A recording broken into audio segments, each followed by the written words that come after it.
Olá, nós vamos falar um pouco sobre coleta e antes vamos falar do problema da máquina de busca. O que a máquina de busca tem que fazer?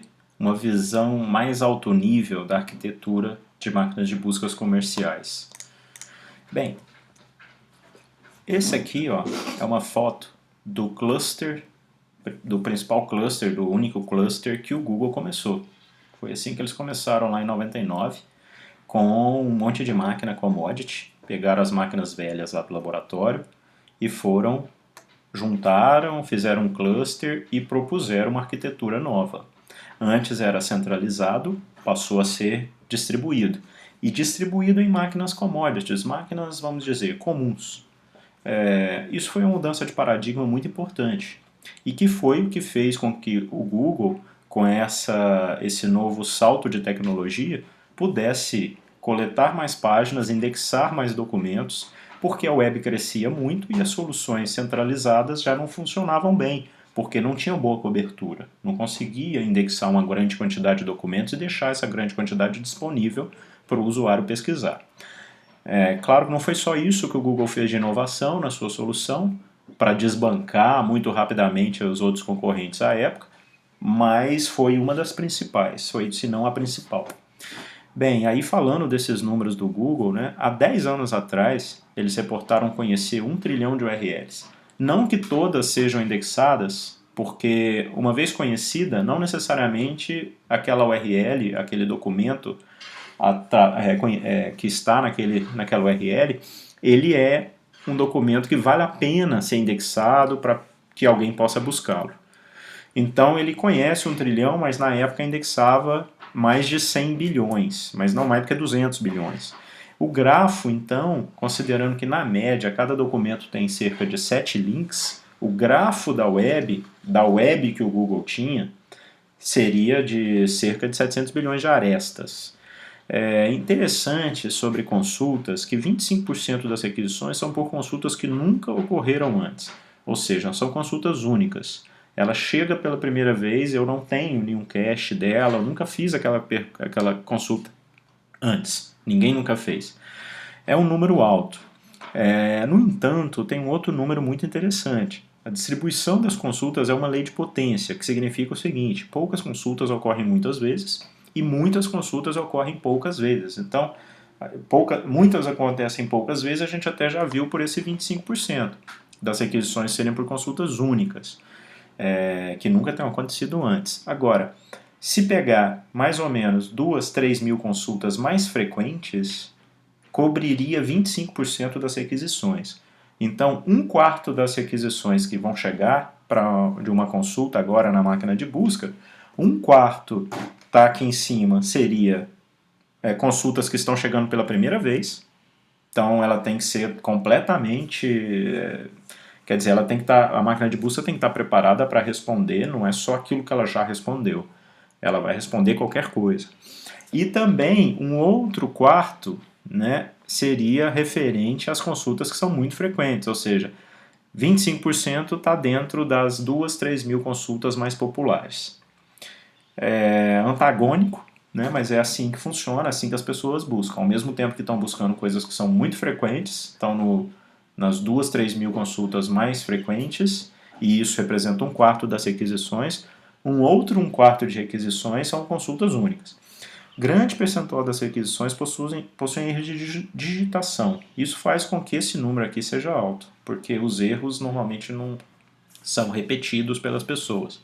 Muitas vezes não, mas também vai acontecer. Aqui nós temos a arquitetura geral e bem alto nível, né, de uma máquina de busca. Os documentos estão na web.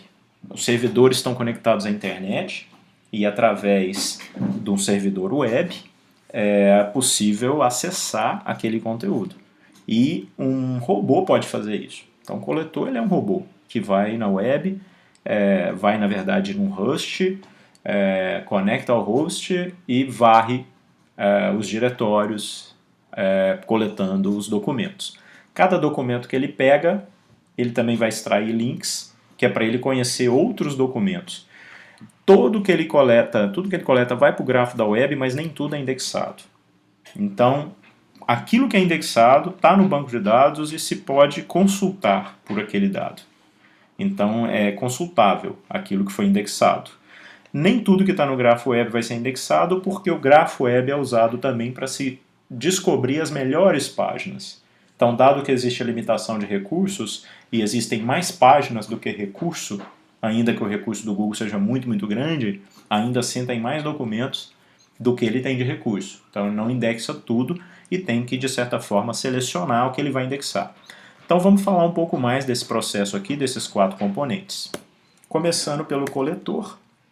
Ele é responsável por gerenciar a coleta, porque tem vários nodos coletando, né, e fazer cache dos dados.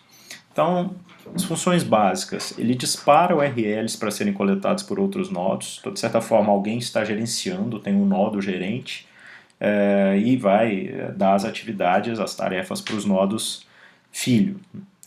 Ele também vai salvar o conteúdo retornado, então aí o coletor filho, ele agora é responsável por um conjunto de documentos para coletar, e aí ele vai buscar cada um desses documentos, salvar esse conteúdo, retirar o texto, porque só o texto é indexado, não interessa o detalhe do HTML, as tags HTML.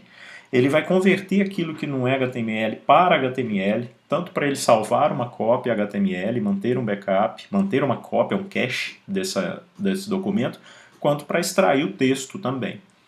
Aí ele vai, além de pegar o conteúdo textual, outros conteúdos multimídia também, ele vai extrair as URLs, os links que estão citados dentro daquele documento. E é assim, avaliando os links que existem em um dado documento, que ele também descobre outros documentos, de outros sites que eventualmente ele não tinha. É assim que ele vai descobrir, isso é uma etapa muito importante.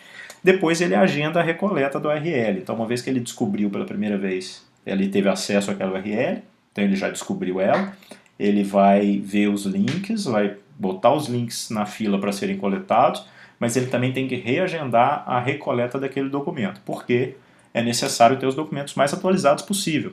A gente não quer ter uma cópia aqui que lá no servidor está diferente. Então ele precisa, ele quer, né, ele é importante para o usuário que esse documento esteja atualizado. O coletor, né, normalmente, tipicamente, está implementado em cima de uma árvore B.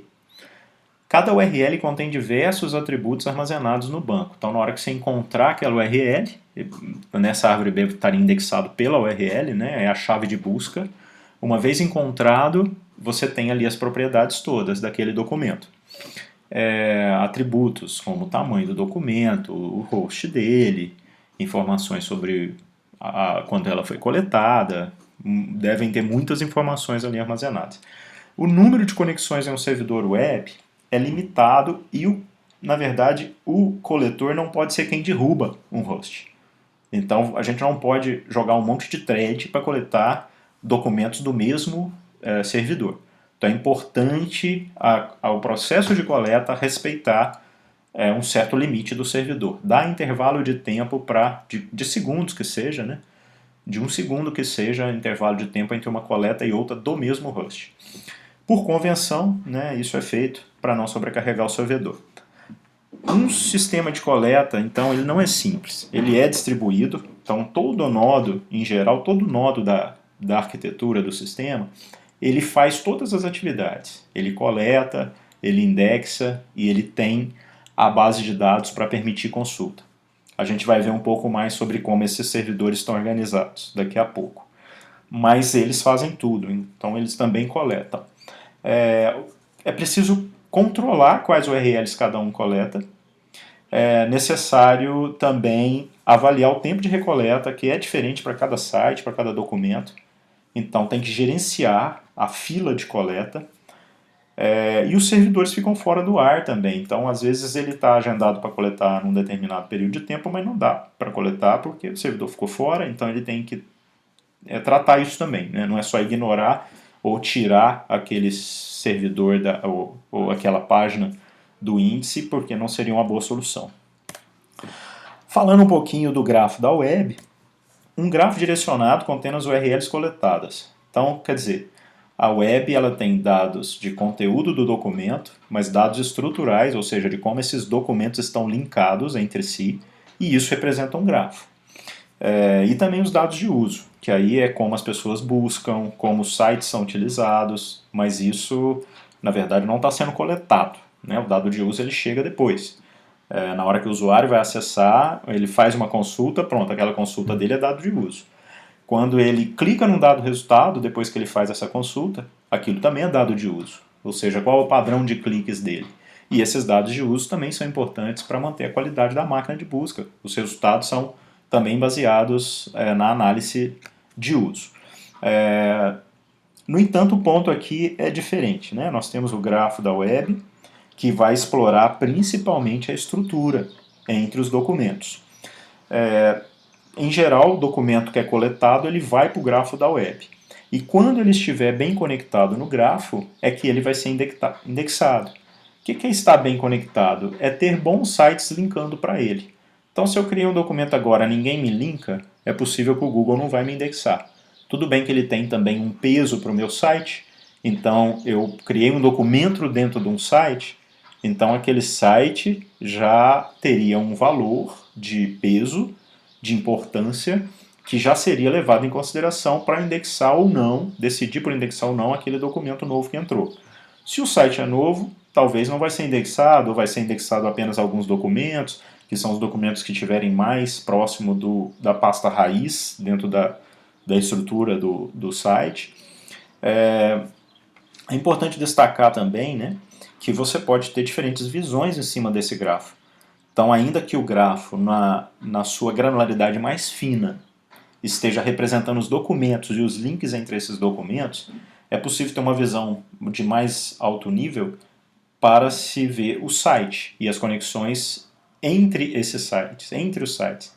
Então basta abstrair, né, o nível, então sair do nível de documento para ir para o nível do site, e ali você tem todos os links que eram dos documentos sendo links daquele site. Aí não interessa mais os links internos, os links intra-sites, mas somente os inter-sites. A mesma coisa serviria para domínios ou para hosts. Um host pode abrigar mais de um domínio pode abrigar vários sites. Então, você pode ter diversas visões em cima desse grafo que podem ser usadas, por exemplo, para se criar uma medida de importância para um dado domínio, para um dado site, não só para documentos. Para se ter uma medida de importância bem calculada, né, e utilizando do estado da arte, que na verdade é em cima do PageRank. PageRank é um algoritmo que avalia a qualidade de um documento dentro de um grafo. Então, quanto mais bem conectado ele tiver, ou seja, quanto mais bons documentos apontarem para o meu documento, melhor é o meu documento. Essa é a premissa do PageRank que a gente ainda vai estudar em algum momento. Para que eu saiba quem aponta para mim, eu preciso dos inlinks. Os outlinks são links do meu site para fora, para algum site, ou mesmo da minha página para outra página. Os inlinks é quem me linka. Então, é a partir dos inlinks que a gente sabe o quanto o meu documento ele é importante. O PageRank vai precisar dessa informação de inlink. E veja que esse dado a gente não tem coletando um documento. Então, quando eu coleto um documento, eu sei todos os outlinks dele, mas eu não sei os inlinks. Quem me citou? Só quando eu coleto uma outra parcela da web, quando eu coleto outros documentos, é que eu posso descobrir nos outros documentos quem está me linkando. Então, assim, por isso também é importante descobrir novos documentos, ir lá, coletar, mesmo que não indexe, mas você retira os links dele e tudo vai parar no grafo da web, mesmo que nem tudo vá ser indexado. Acaba sendo um grafo muito esparso, né? E aí ele é implementado como uma lista de adjacência, ou seja, tem muitos nodos e nem tantas arestas, né? Já que cada documento linka para, na média, 7 outros documentos. Funcionalidades do grafo web, né? Explorando um pouco mais o conceito, nem todos os documentos do grafo serão indexados, como eu já estava falando.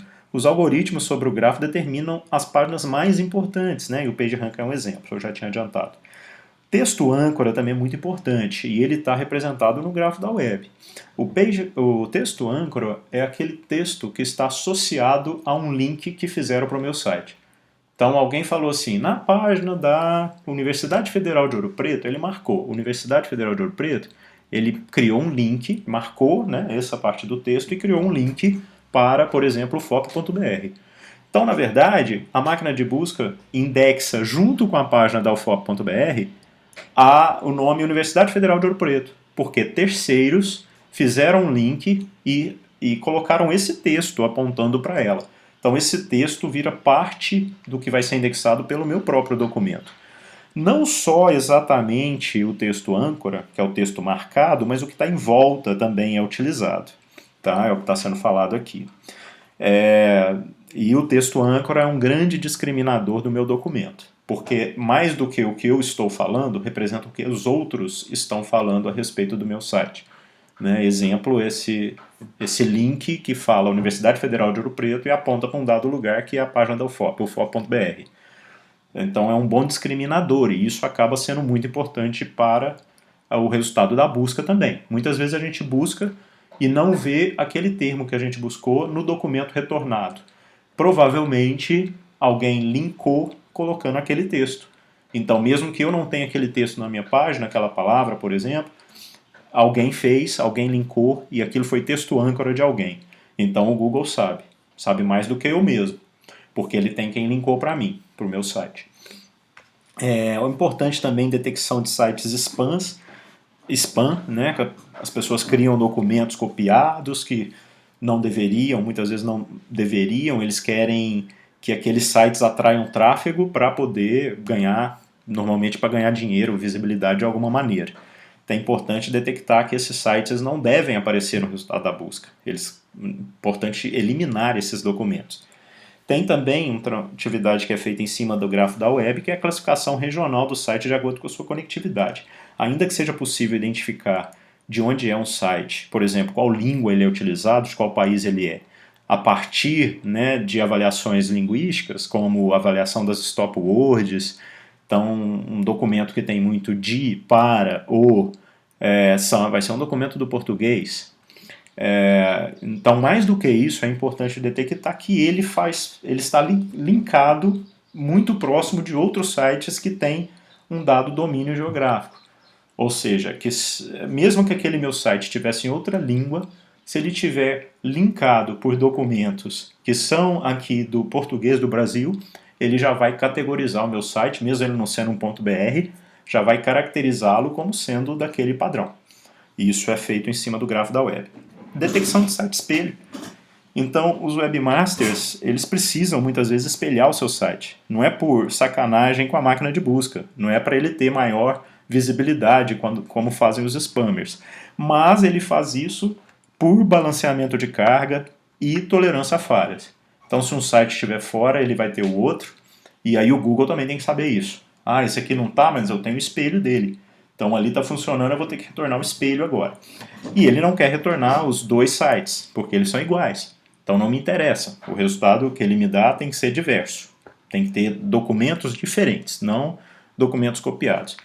Como acontecem com as duplicatas. A duplicata pode ser exata, então eu copiei um pedaço da Wikipedia aqui e salvei idêntico aqui um site novo. Então aí eu gerei duplicatas. Agora, muitas vezes a gente copia e troca alguma coisa. Então, você trocou o nome Wikipedia por outra coisa. Isso estou falando um exemplo que eu já vi.